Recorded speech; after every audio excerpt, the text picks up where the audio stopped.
슬기로운 교행생활.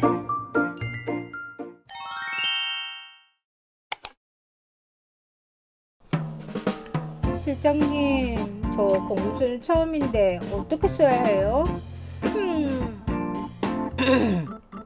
이거 공문서 제대로 작성한 거 맞아요? 결제 다시 올려요. 혹시 이런 말 자주 듣나요? 그래서 금쪽 같은 우리 막둥이 주무관님들을 위해 금쪽 처방하러 왔습니다. 지금부터 품격 있는 공문서를 만들어 보기 위해 레고 나만 믿고 따라와. 슬기로운 교행생활. 공문서를 잘 작성하려면 일단 기본부터 알아야겠죠? 그래서 공문서 작성 기본 원칙 4가지를 준비했습니다. 숫자, 항목, 첨부물과 끝표시 등 아주 기본적이고 중요한 내용이라서 이것만 알아도 공문서에 대해 절반은 마스터했다고 볼 수 있겠죠? 잘할 수 있을까 걱정되고 막 두근두근 떨리신다고요? 이 영상에서는 기본만 알아보는 시간을 함께 가져보기로 해요. 첫 번째 원칙, 숫자 등의 표시에 대한 예시를 들어 설명해 보겠습니다. 첫째, 숫자는 아라비아 숫자로 씁니다. 둘째, 날짜는 숫자로 표기하되 연, 월, 일의 글자는 생략하고 그 자리에 마침표를 찍어서 표시합니다.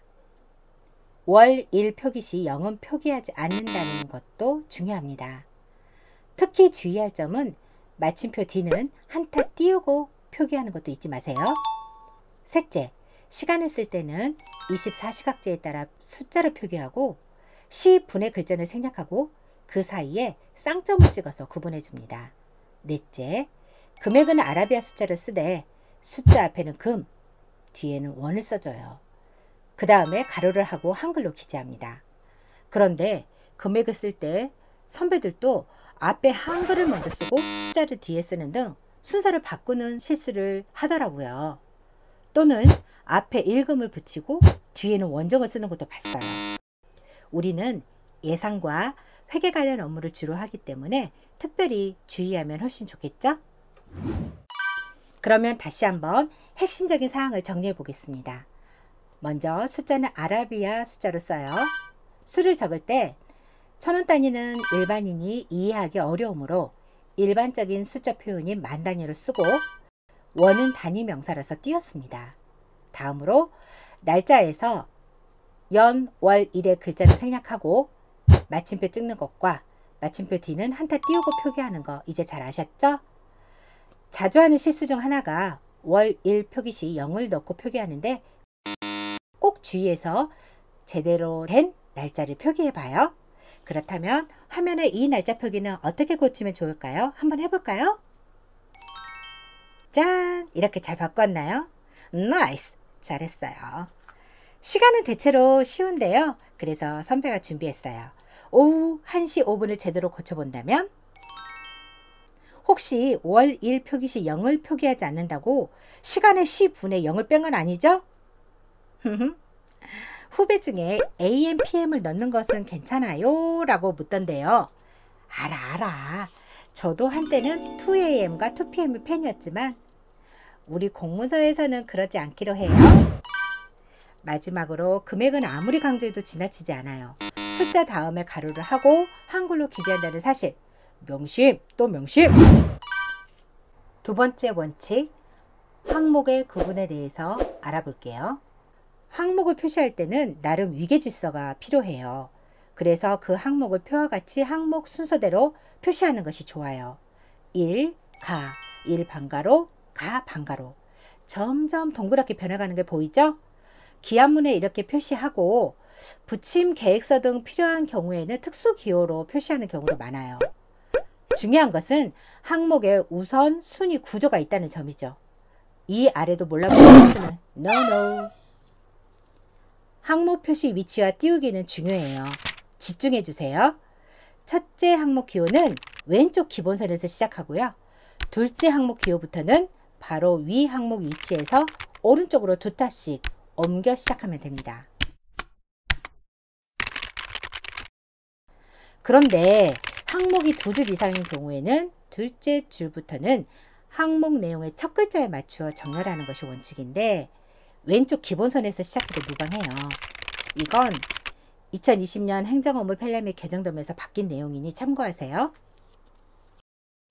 단, 하나의 문서에서는 동일한 형식으로 일관성 있게 작성하도록 하고 있어요. 예를 들면 첫 글자에 정렬하던가 왼쪽 기본선에 맞추던가 하는 거죠. 저는 나름 원칙을 좋아하는 선배니까 첫 글자에 맞출게요. 그리고 하나의 항목만 있는 경우에는 항목 부호를 부여하지 않는 것도 꼭 체크해 주세요. 그렇다면 붙임물에도 항목이 하나면? 맞아요. 붙임에서도 항목이 하나면 부호를 부여하지 않아요. 가끔 이런 질문을 하는 후배가 있는데요. 본문의 단락 사이, 본문과 붙임 사이 띄워요 말아요? 두세 줄 막 띄워도 돼요? 라고요. 네, 가독성을 위해 한 줄 정도 띄워주는 센스 발휘해 보세요. 항목 구분 예시를 볼까요? 1, 가, 1 반가로, 가 반가로. 항목을 순서대로 잘 표시했죠? 예시 1은 항목 내용의 첫 글자에 맞춘 경우고 예시 2는 왼쪽 기본선에서 시작하는 경우입니다. 아까 말한 대로 예시 1은 원칙이고 예시 2도 가능합니다. 예시를 보니 아하, 감 잡으셨죠? 다만 하나의 문서에는 동일 형식으로 정렬한다는 거 꼭 기억하세요. 하나의 본문 앞에는 항목 번호를 표시하지 않고 다음에 나오는 첫째 항목부터 1, 2, 3 등을 표시하되 첫째 항목의 위치도 중요합니다. 왼쪽 기본선에서 시작한다는 점이죠.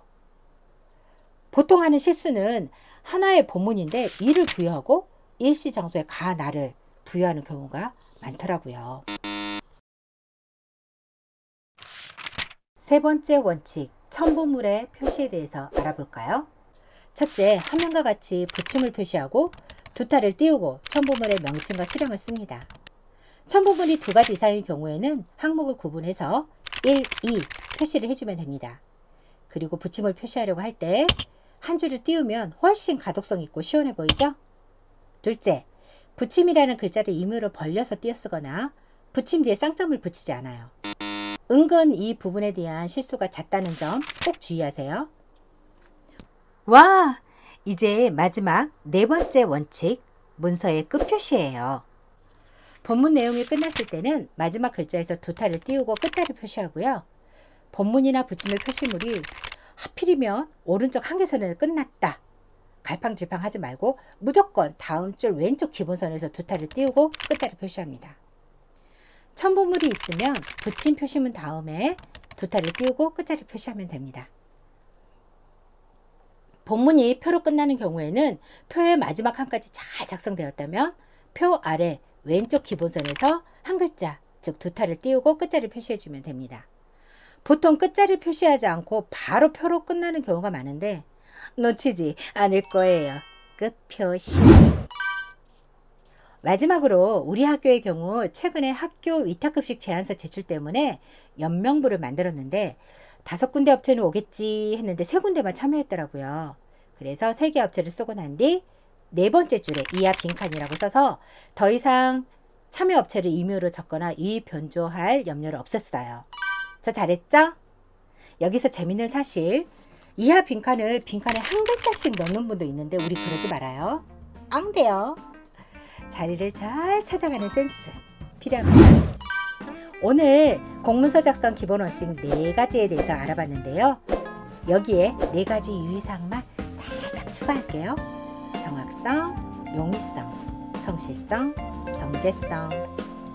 마지막으로 오늘 배운 내용을 복습할 수 있는 공문서 한 장을 함께 보면서 마무리 해볼게요. 자, 꼼꼼히 살펴볼까요?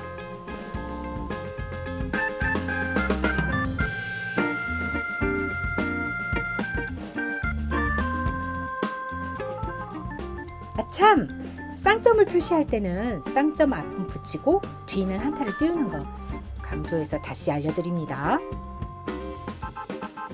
오늘 배운 4가지 공문서 작성 기본 원칙만 잘 지킨다면 공문서 작성 어려운 것 같아도 참 쉽죠잉?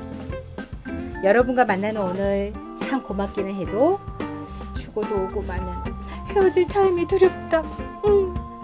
주무관님, 시청해주신 여러분 감사합니다. 신박한 공문서 강의였다면 구독 꾹. 저는 다양한 공문서 사례를 준비해서 다시 돌아오겠습니다. 주무관님, 우리 공문서 플렉스 하러 갈까요? 야호!